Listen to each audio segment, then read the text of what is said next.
Ovde со мене се доктор Драги Рашковски и магистар Васко Пиличев, добитници на овие награди. Еве ќе започнем најпрво со докторот. Докторе, честитки за освоената награда. Што значи истата за вас? Па како и секоја друга награда, награда како награда значи мотивирање за понатаму. Да не се жалите во тоа што ќе го работите, кога гледате дека некој тоа го приметува и го наградува, па како и сите други награди, значи ова би значила една мотивација плюс за понатаму, не само во оваа област, примената на правото, информатичката технологија, туку и во професионалниот дел, односно во наставно-образовниот дел.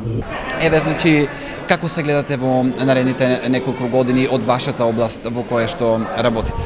Па ја искрено се надам дека Струмица како град ќе биде, ако е денеска рековме дека е колевка на христијанството, дека ќе биде колевка на една дигитална демократија која што во наредниот период би следела, и се надам дека кога ќе збориме после неколку децении за Струмица, ќе збориме како колевка на дигиталната демократија и дека дигиталната демократија во вистински смисла на зборот почнала од Струмица. Ви благодарам за овој разговор и ви посакувам многу успех во вашето. Следниот соговорник до мене, исто така добитник на награда од општина Струмица за посебни остварувања, магистар Васко Пиличев. Честитки за наградата, уште една награда во вашите раце оваа година. Што значи истата за вас? Ви благодарам на честитките. Ова награда за мене значи можеби најзначајна награда до сега, која што сум ја добил, бидејќи добиена од градот во кој што сум роден, во кој што сум растен како дете, во кој што се уште живеам, во кој што работам. Исто така ми значи бидејќи моите сограѓани ги приметија успесите, нели, со моите ученици кои ги постигам. Така да мислам дека сум на добар пат да остварам целта која што сум ја зацртал уште кога почнав да студирам на факултетот за музичка уметност, а тоа е,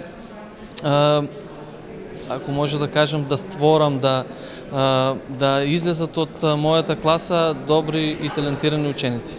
Каде ја гледате Струмица после неколку години? Јас можам да кажем каде гледам од мој аспект, од гитарскиот аспект.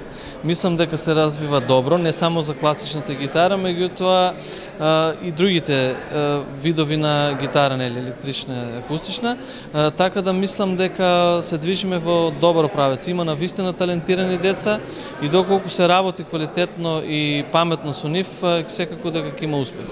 Ти благодарам на овој разговор и честитки уште еднаш. Ви благодарам и на вас, само сакам да кажам уште нешто, дека без поддршката од моето училиште Бороџон и секако без учениците ова награда немаше да биде возможна.